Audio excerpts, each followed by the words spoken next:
This is CBS News Chicago. Good morning, everyone. I'm Dana Kozlov. And I'm Adrena Sinclair. Thank you so much for being with us. And breaking right now at 9, a deadly shooting in Chicago's North Lawndale neighborhood. The latest after police find someone believed to be a teenager with a gunshot wound to the head. And more construction on the Kennedy as the final phase of a 3-year project begins. What to expect if you're driving on that expressway. And if you're heading out to St. Patrick's Day, it'll be sunny, a bit windy, but my goodness, it looks good out there to start the week. We're kicking it off with meteorologist Laura Bannon here in your First Alert Weather Center. And Laura, you know, it feels amazing. Hold on, she's coming. I don't even know if anyone's Here she is. I've been staying over the last 5 minutes. You were just so excited to tell us the weather that you heard. I think I do go over there at some point, right, Nancy? How about now? Yes, she goes, yes, please. All right. All right, let's try it again. There's that live look outside. Beautiful skies, a lot of sun out there. This looks so much better than what we were working with yesterday where we had the snow. Hello, this is where I was standing the whole time. 34 degrees for the current temperature. Light wind out of the south. Winds today are going to be picking up. It will turn fairly windy here today, but as those warming winds pick up, we'll see temperatures go up into the 50s. So right now, still cold, 31, Aurora 33, McHenry 30 degrees, LaPorte, and we have 32 Michigan City. Highs in the 50s today, 53 O'Hare and in the Loop. Next 3 days, we're warming on up. 65 for a high on Tuesday, 63 on Wednesday, but we are on alert for thunderstorms in the late day. We'll check out that storm chance and talk about the chance for snow that we have here this week in just a little bit. All right, Laura, thank you. And now to your nonstop news. Kennedy Expressway drivers will soon be met with more brake lights, more traffic cones. All the stuff people love when they're driving. The final phase of the 3-year construction project officially begins tomorrow. We're getting ready for lane closures tonight, though. Jackie Kostek is live near the Kennedy right now with what you really need to know. Good morning, Jackie. Ladies, good morning to you once again. Yes, this is the good news, is that this is the third and final phase of this Kennedy rehabilitation project, and the Illinois Department of Transportation expects that this should be complete. The whole project should be complete by Thanksgiving of this year. So definitely something to be thankful for. I can't be mad at that. I hit a lot of potholes and got my tires messed up.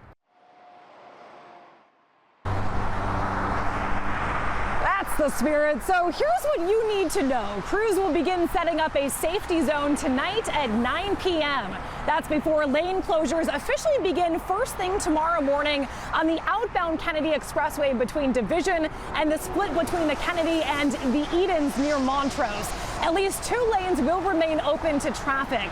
The outbound reversible express lanes will remain open, but this is very important during this first phase, which is expected to last until June. Drivers will not be able to exit until hitting the Edens. There will also be various overnight ramp and lane closures on the outbound Kennedy and reversible lanes between Ohio and Montrose. IDOT is encouraging commuters to consider alternate routes or public transportation. And just a reminder of what we're getting during this Kennedy overhaul. 19 bridges are getting a facelift. They're repatching pavement throughout the streets and replacing overhead signs and LED lights as well. And we just talked to IDOT folks out here at Montrose, so we're going to be giving a full update at 11 o'clock this morning. Ladies, back to you. Jackie, thank you so much. And breaking overnight, someone believed to be a teenager was found shot and killed in Chicago's North Lawndale neighborhood. Now, this happened just after 2 this morning near 15th and Kildare. Police say officers were on patrol when they found the victim shot in the head. He died at the scene. His age is not known, but again, police believe he appears to be young, a teenager. Our Marissa Perlman is following this story. She'll have an update for us in our next half hour. And a 21-year-old woman is now charged with attempted murder after a shootout at a liquor store in the back of the yards. That woman is expected to be in court later today. Now, police say 2 groups started to argue inside the store at 51st in Damon. This was Friday night. We told you about this.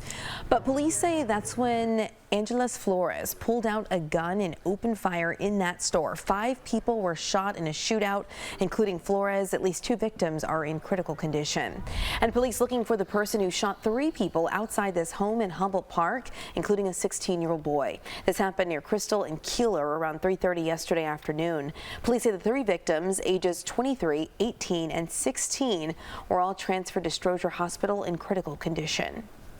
She was the matriarch of one of Chicago's most powerful and generous families. Cindy Pritzker, aunt of Illinois Governor J.B. Pritzker, has died at the age of 101. Now, she was a champion of public libraries and museums, and she loved architecture. Mrs. Pritzker's husband, Jay, was the founder of the Hyatt Corporation. She died on Saturday, but her family has not disclosed where she died or the cause of her death. According to the Chicago Sun-Times, her family says she met challenges with unwavering resolve and brought her energy and bold spirit to every endeavor.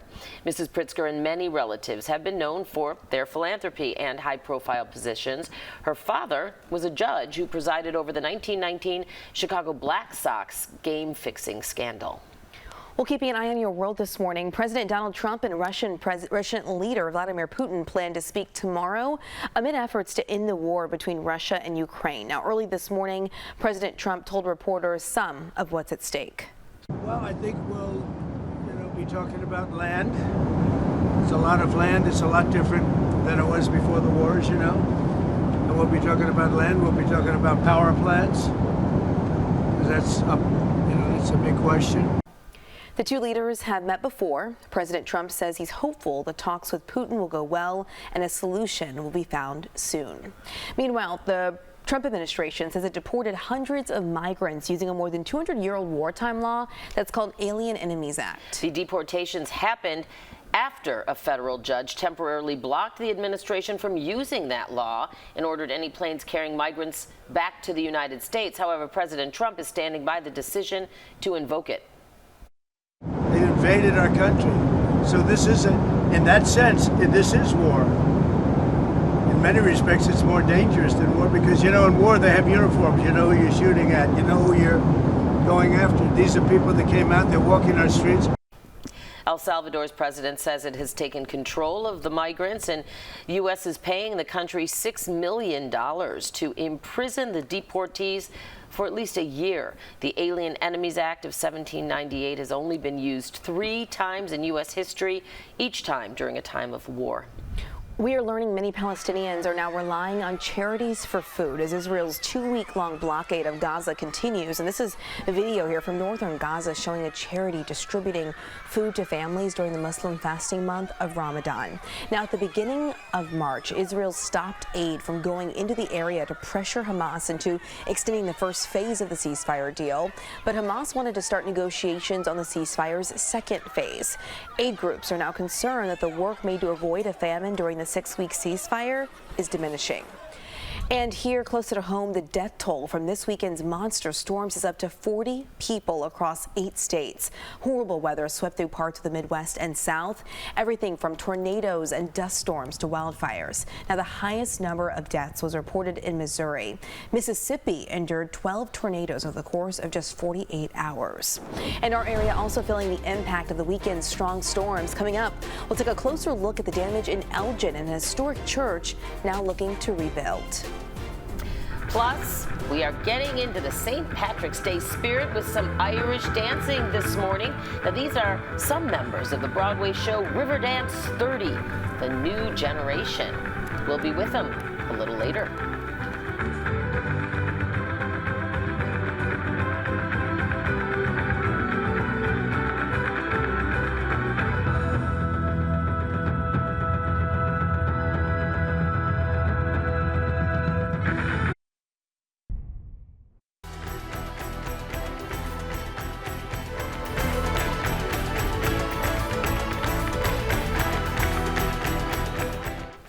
Well, you know what? You can't celebrate St. Patrick's Day without a bit of Irish dancing, of course. And today we are getting a lesson from the pros. Yeah, dancers from the production of Riverdance 30, the new generation, are hosting free dance workshops for people who signed up for them. It's all heading up the show's Broadway and Chicago run, scheduled for next month. That's right. Joining us now live from the Irish American Heritage Center is one of those dancers, Brianna Doran. Brianna, thanks so much for being with us this morning. Yeah, of course. Thanks for having me. I mean, how cool. What a treat. All right, I know you are hosting a free dance workshop today. We heard it's at capacity. Who is this for? Is it beginners? Is it some with experience? Is it anyone? Yeah, it is for anyone from beginners to champs, anyone who wants to come and learn that iconic Riverdance choreography. And it's all part of this special anniversary tour where you guys are celebrating 30 years of Riverdance. What's the show all about? Yeah, so Riverdance is basically just a big show about Irish pride culture. We have so many amazing dancers. It caters to all audiences. We have American tappers, we have a 4-piece band, folk dancers, and a flamenco dancer as well. So it's not just the Irish dancing, it's a little bit of everything. You know, I saw the original Riverdance almost 30 years ago, and I am just a big admirer. It's amazing to watch. How did you get into Irish dancing? I got into it because my dad's from Ireland. It was just, we got to put her into Irish dancing, and from there on, I just fell in love with it. I saw the show Riverdance, and that became my overall dream to become a part of the show. Awesome. Brianna, they look so impressive, you know, on stage. How all-encompassing are these lessons going to be today? Is it like how far are you guys going to go with this? We are going to go to however much we can. I mean, we cater to all levels, so we'll be able to teach the iconic Riverdance one, the one that was in the 1994 Eurovision Song Contest, so that's the OG we're going to teach to everyone. If they pick it up, we'll add on some more steps, make it a little bit harder for everyone, but it'll be a lot of fun. Okay, can you give us a demo of what you're going to be teaching? Yes, absolutely. So right over here is our song called Riverdance. Jump, jump, jump. Good, and again, now this foot. And travel, and travel. Good. Again. Last time. Now 4 jumps. Jump, jump, jump, jump. Well done, guys. Nicely done. Amazing. All right, well, we so appreciate you giving us a glimpse at the workshop you're going to be holding you already are holding today.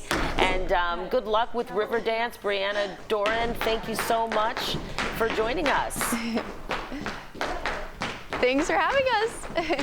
And Riverdance 30, the new generation, will be on stage at Chicago's Cadillac Palace Theater for 1 week only. So mark your calendars. It's April 22nd to 27th.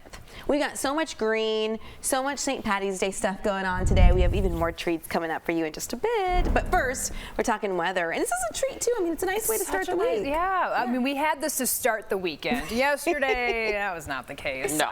Some slushy, wet snows, that is gone. We do have another snow chance coming this way. That's going to be for early Thursday morning. Another system that's going to be on the busy side with thunderstorms, cold air, wind, and that snow chance going into early Thursday. Not the case right now. Live look outside. Beautiful morning with all the sun out there. We have at least a couple more hours of sunshine before we see some more clouds moving in for the middle of the day. But we're going to be watching our temperatures climb rapidly up through the 50s. 53 for your high today. Tomorrow, even warmer, going up to 65. Wednesday, we are under alert for the potential of some strong thunderstorms, especially into the evening hours and through the nighttime, Wednesday night, Thursday morning. Any moisture out there is going to be changing into snow. And that's going to be in the early part of Thursday morning, but we could be looking at some potential travel impacts for that early morning commute on Thursday. Marginal risk that's covered across Chicago. That is a level 1 on a scale of 1 to 5.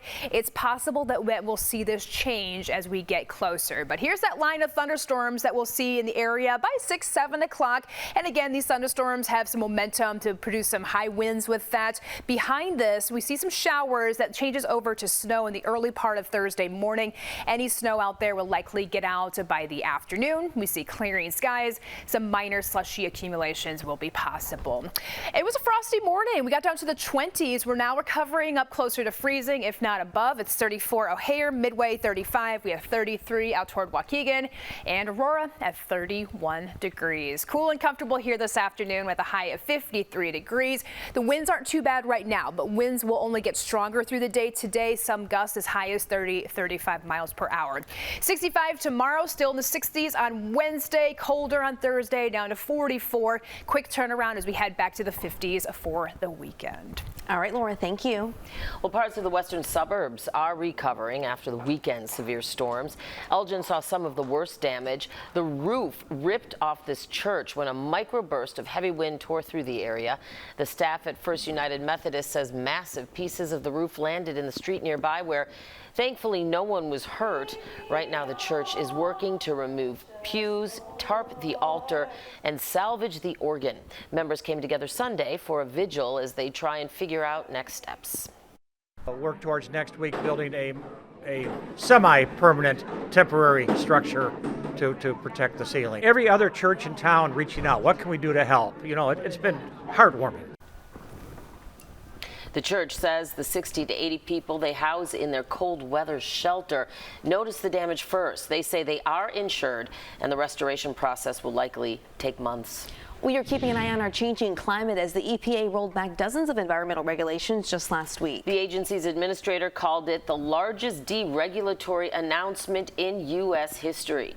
The rollback targeted rules on pollution from the energy industry, national air quality standards, and restrictions on vehicle emissions. The agency will also review its landmark 2009 declaration that greenhouse gases are a danger to public health. If it's repealed, many climate regulations could go with it. The EPA also closed down all of its environmental justice offices, citing President Trump's order to end DEI programs. So the office worked to address the heavy impact of pollution in minority and low-income communities. The EPA administrator, Lee Zeldin, referred to it as a forced discrimination program. But the former deputy assistant administrator for the office told CBS News that generations of progress are being erased from the federal government.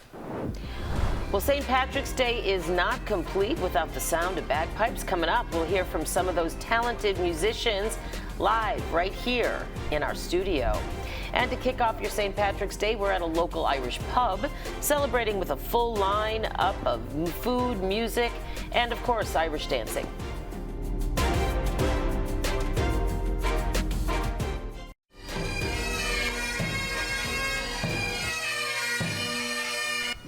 Well, you may have seen them at parades, local ceremonies, celebrations, sometimes funerals, or here at our CBS News Chicago studio.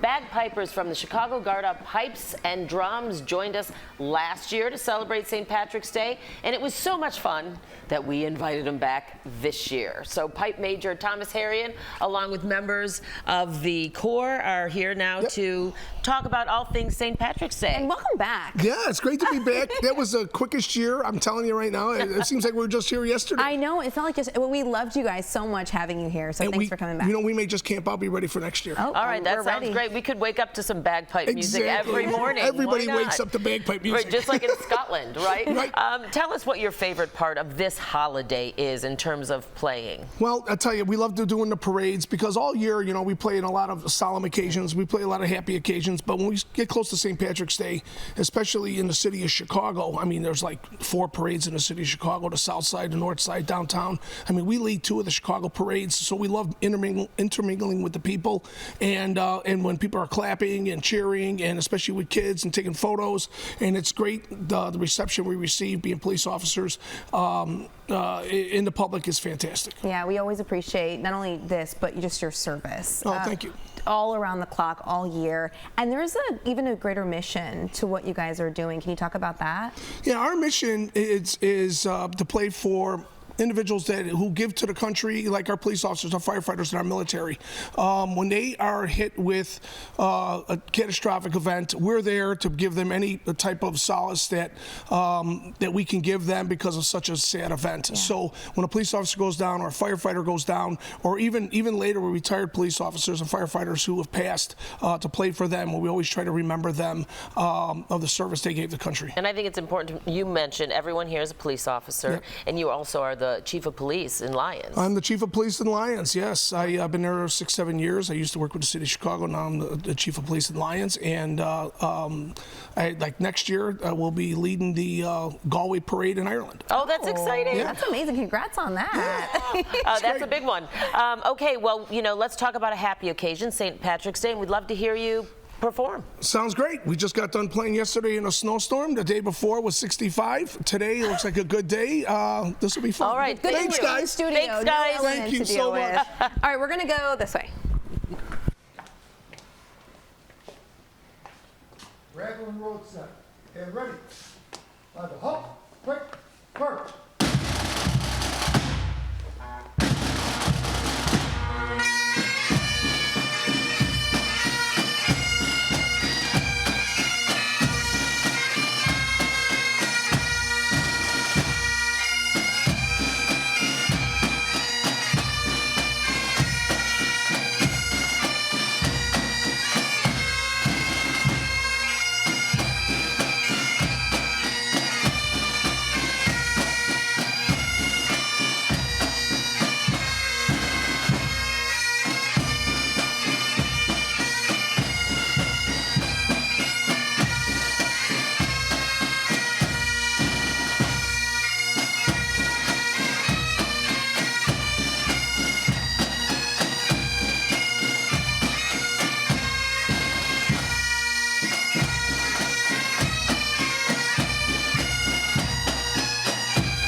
This is CBS News Chicago. Good morning and great to be with you. I'm Adriana Sinclair. Good morning, everyone. I'm Dana Kozlov. It is 9:30 on this Monday. Thanks so much for staying with us.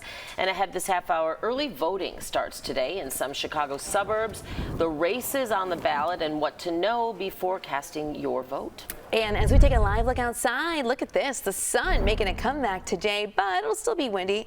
But that's okay. Meteorologist Laura Bannon here in the First Alert Weather Center now. Much different than yesterday's snow, Laura. I know, yeah. We actually had a couple of inches of accumulation across parts of the area, but as we look over Grant Park, nothing. Sunny skies. It was a frosty morning as temperatures originally got down to the teens and 20s.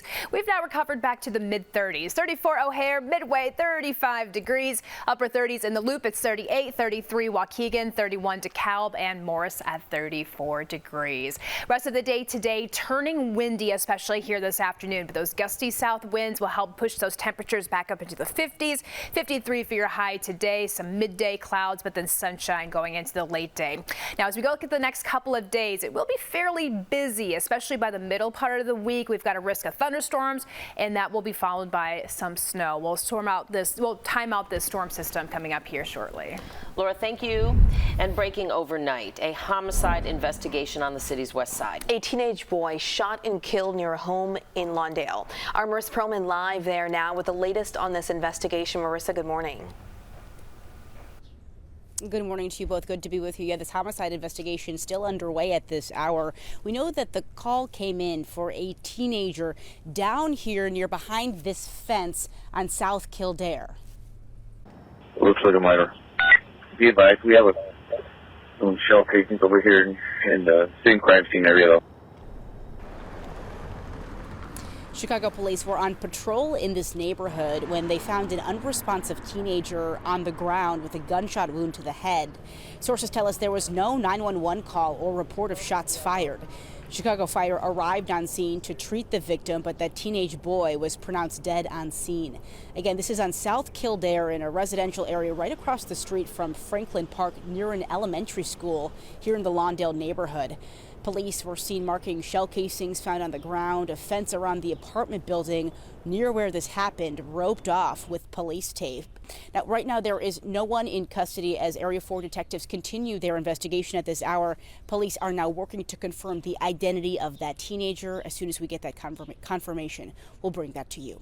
For now, we're live in Lawndale. I'm Marissa Perlman, CBS News Chicago. Marissa, thank you for those updates there at the scene. And an employee from a suburban trucking company has now been charged with stabbing his boss to death and is being extradited from Michigan back to Illinois. The president of ATG Truckload in Crestwood was found dead after a small fire at the company's offices last Thursday. This is 46-year-old Dane Koteski, who officials say died from a cut to his neck. Police tracked down his employee, Joseph Suklia, in Holland, Michigan, and took him into custody. He's now charged with first-degree murder. And hundreds of protesters gathered in Boston over the weekend, calling for the release of Mahmoud Khalil. The Columbia University activist was detained last weekend by the Trump administration. And the administration says Khalil's green card was revoked because of his role in pro-Palestinian protest on campus. Margaret Brennan of Face the Nation spoke with the Secretary of State about Khalil's arrest. If you had told us that you were going to do that, we never would have given you the visa. Now you're here. Now you do it. So you lied to us. You're out. It's that simple. But it's that straightforward. Is there any evidence of a link to terrorism, or is it just his point of view? Yeah, they take over. I mean, you should watch the news. These guys take over entire buildings. They vandalize colleges. Intensely. They shut down I'm colleges. asking about the specific justification for the revocation of his visa. Was there any evidence of material support for terrorism? Was the negotiator negotiating on behalf of people that took over a campus, that vandalized buildings? Negotiating over what? That's a crime in and of itself. We never would have let him in. We never would have let him in to begin with. And now that he's doing it and he's here, he's going to leave, and so are others, and we're going to keep doing it. Neither Rubio nor the White House have provided any evidence that Khalil supported Hamas in any way other than support for the protesters at Columbia University. Khalil's lawyers say he is being punished for exercising his right to protest, and they have filed a motion to dismiss his case. Early voting kicks off today for the April 1st municipal elections across the state. Voter in Cook, DuPage, McHenry, and will start casting their ballots. There are several elections on the ballot, including races for mayor and trustees. Now, if you're not registered to vote, you can do that online. You can also register on Election Day, Tuesday, April 1st. Early voting is offered at certain in-person locations. You can vote at any of them, not just the one in your town. You can find more information on the Illinois State Board of Elections website. And getting movie lovers back into the theaters remains a challenge, even for the major movie chains. So to get people excited, some smaller independent venues in Chicago are getting creative. The popcorn is popping. Customers are finding their seats, and the movie is about to start.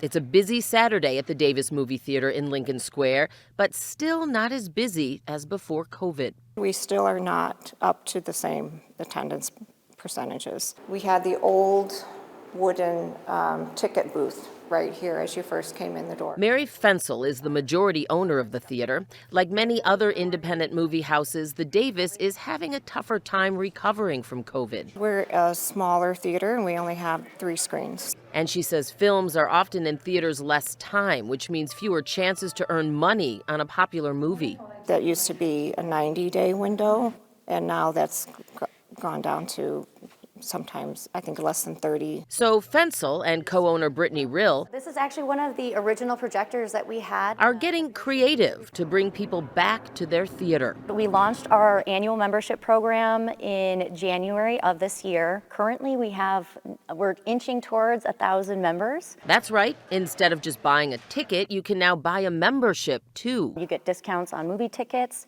You get access to early showings. And the theater gets valuable information about its customers. It's a strategy other theaters are using too. But for independents like the Davis, it's a way to face its own unique challenges. Cinemas have always been a community space, but how do we bring that back post-COVID? Annual memberships cost $50 for one person or $90 for two. The Davis Theater dates back to 1918 when it was known as the Pershing Theater. Well, it is officially March Madness time with the tournament now decided after Selection Sunday. So we got several area schools headed to the big dance, including Illinois making its 5th consecutive trip. After winning 4 of their last 5 games, the Illini are headed right up the road to Milwaukee as the 6th seed in the Midwest. And we'll have Friday night's Illini tourney game right here on CBS. It's a late start though, 8:45 Central tip-off against either Texas or Xavier. A potential second round matchup with 2 seed Kentucky awaits next Sunday. And SIU Edwardsville is making its first ever NCAA tourney appearance. After winning last week's Ohio Valley title, the Cougars will meet Houston, the #1 seed in the Midwest, on Thursday in Wichita. That'll be a tough one. Oh yeah, and the Illini women are putting on their dancing slippers again as the 8th seed taking on 9 seed Creighton Saturday in Austin. Now, this is their second NCAA appearance in 3 years under Shauna Green and 10th in program history. Illinois is one of the 12 Big Ten teams in the women's tourney, the most in the conference history. And we're holding our own March Madness style tournament here at CBS News Chicago, but this one, not basketball themed, it's food themed. We want to know where to find the best hot dog in town. We are taking nominations right now for the place you think has the best hot dog. Whichever restaurants get the most entries will make it into our March Madness style tournament and compete in the Sport Pepper 16. So make your nomination on CBSChicago.com by searching Top Dog. You have until this Friday, March 21st to do so. And speaking of March Madness, we're talking another March Madness tournament on top of these past 2 ones. This one is about penguins as the competitors. Yeah, this is new to me, how it's all to raise awareness for penguins, and we'll show you the Chicago area birds on that bracket. And we are back at local Irish pub Chief O'Neill's celebrating St. Patrick's Day with some festive food and drink. Flip the script in today's Mental Health Minute. How you can leave an old narrative about you or your life behind and create a brand new story. Welcome back this morning. So 3 Chicago birds are now in the running to be crowned the world's favorite penguin, and you can help them win. It's part of the Penguin International's March of the Penguin Madness. Brookfield Zoo Chicago's Pepe is competing in a bracket-style contest raising awareness for the aquatic birds. And the Shed Aquarium also has 2 birds in the competition. Stewart and Pico are both working to earn this year's title. Voting open today for the Battle of Wits of Waddles. You can vote for your favorite of 48 penguins at thepenguinsinternational.org.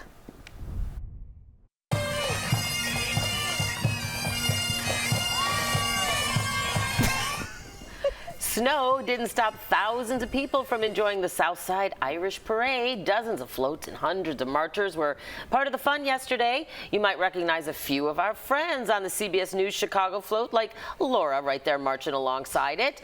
77,000 people turned out to watch. Parade organizers say that's a wee bit smaller than what they expected because of that wintry weather yesterday, but it was still more than enough to have a really, really good time. Oh yeah, 77,000 is a lot. That is a lot. Well, today, by the way, is St. Patrick's Day, actually. And what better way to celebrate than at a neighborhood Irish pub? Yeah, that's the way to go. Chief O'Neill's in Avondale celebrating. They got food, music, Irish dancers, and so much more. So we wanted to go there live now to talk to the owner, Siobhan McKinney. Siobhan, great to see you this morning. I'd love to know all that you guys have going on to St. Patrick's Day. Oh, for sure, absolutely. Thank you so much for having me, and very happy St. Patrick's Day to Chicago and all your listeners. We've got a jam-packed schedule today. We actually open at 10. We have some guests sneaking in right now, but food comes out at 11. And we're very honored to start our entertainment schedule with a band directly from County Kerry in Ireland, where I am from my hometown. We're welcoming all the way from Ireland our opening band today at 11 a.m. Oh, coming from your hometown. Throughout the course of the entire day, we have a Yes, absolutely, yes. So we're excited about that. Throughout the course of the day, every 2 hours we have a different performance, so you can always hop onto our website at chiefoneillspub.com and check it out there. But we have the Trinity dancers, the Healy dancers, the O'Hare dancers, of course. What would be a party without the Irish pipes? So they'll be coming in around 7 o'clock, so check those out. We'll also be wrapping up the night with Chicago Reel, Chicago's very own traditional Irish band. And to end, we have Steam, some of the world's best traditional Irish musicians will be playing for us. So lots of toast happening here today.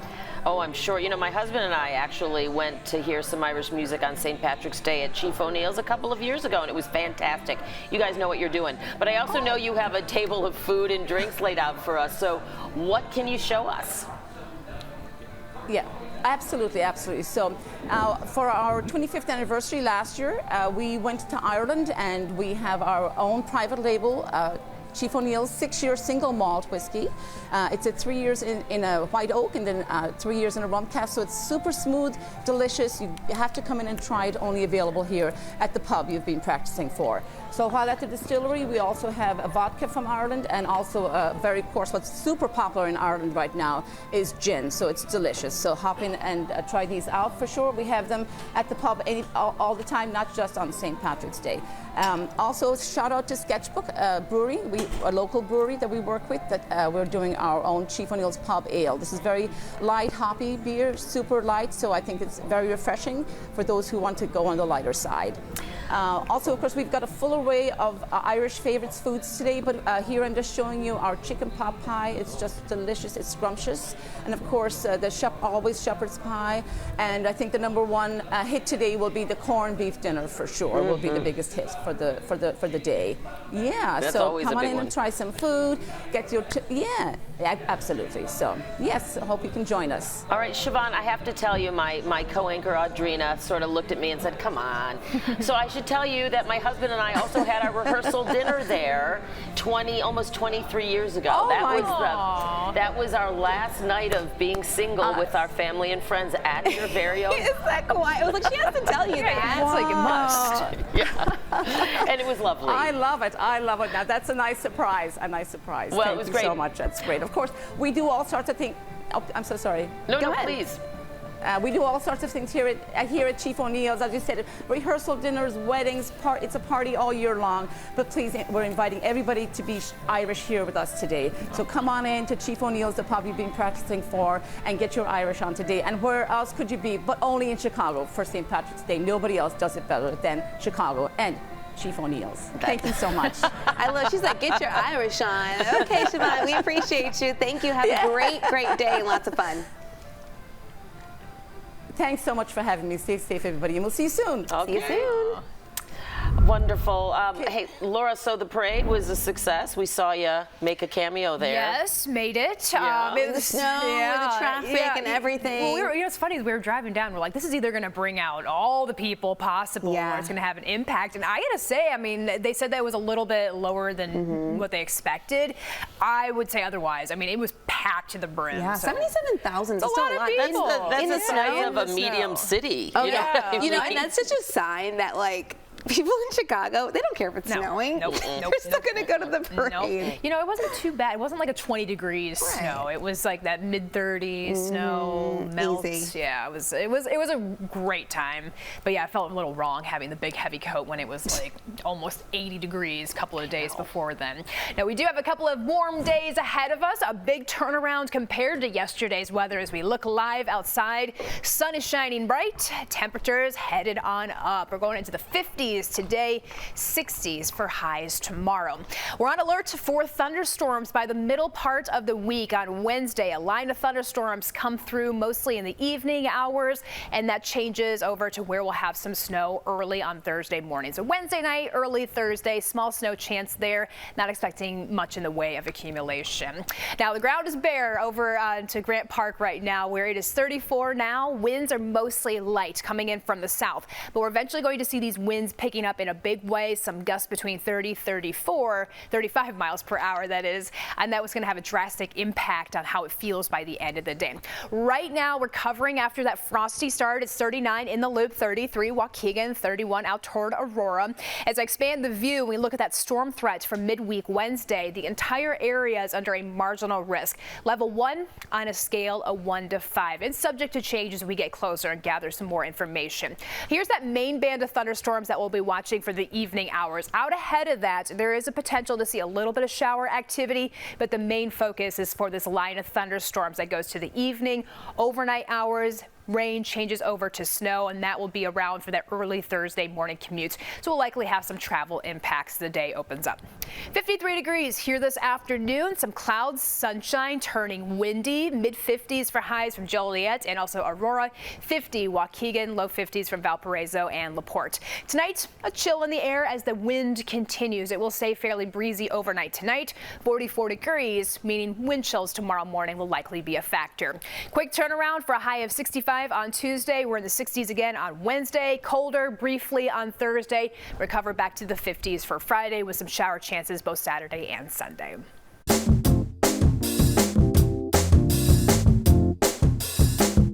I'm Marie Saavedra with today's Mental Health Minute. You may find when you think about yourself and your life that you tend to fall into similar patterns, or you have a story in your mind of how things tend to go, or there's limiting beliefs. And if you'd like to break through them, we have a strategy on how to do that today. Our guidance comes from Adam Katowski. He is with the Grundy Unoya Wellness Center. So Adam, tell us about these stories that we tend to tell ourselves. Well, we can inherit stories, and those stories will come from a map of reality we inherited from well-meaning others. That includes DNA, that includes imprinted beliefs, and it also includes conditioned responses from well-meaning others. We also develop a story, and that is from giving meaning to experience, because experience in itself does not have meaning. This will be fears and phobias, trauma, and limiting beliefs. One of the ways that I highly suggest we work on to transform that is through focusing on the moment and accepting the idea that in each moment we can create significance. Okay.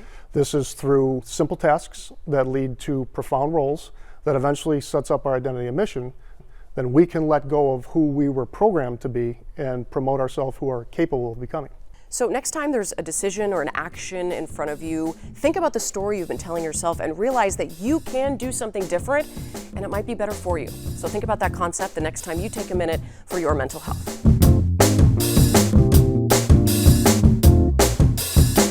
Thanks as always. always to Marie. And for a quick way to boost your spirit, head to cbschicago.com/mental health minute. You will find all of our helpful ideas to de-stress and have a better day. We'll be right back.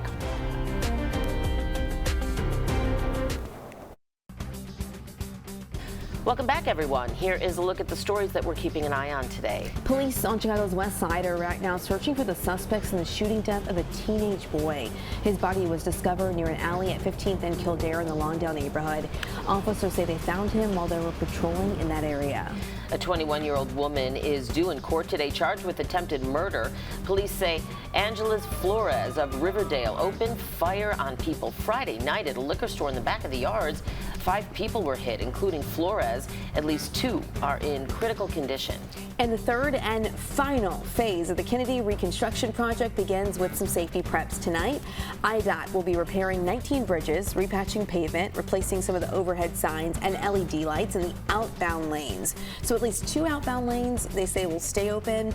Express lanes will also stay open on the outbound side, but just a heads up, no exits toward O'Hare will be open from those express lanes. Another look at your 7-day forecast. We're feeling so much better today. 53 degrees, tomorrow 65. We have that risk of thunderstorms Wednesday evening into the overnight hours, and then Thursday morning. First day of spring, little snow. That's what we like to talk about here in Chicago.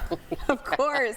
Spring says hello with some snow. Yeah. All right, before we go, we want to congratulate our Marissa Perlman for her performance that was so good in this year's edition of Chicago's Dancing with Chicago Celebrities. It was a big party at Navy Pier. Look at Marissa go there.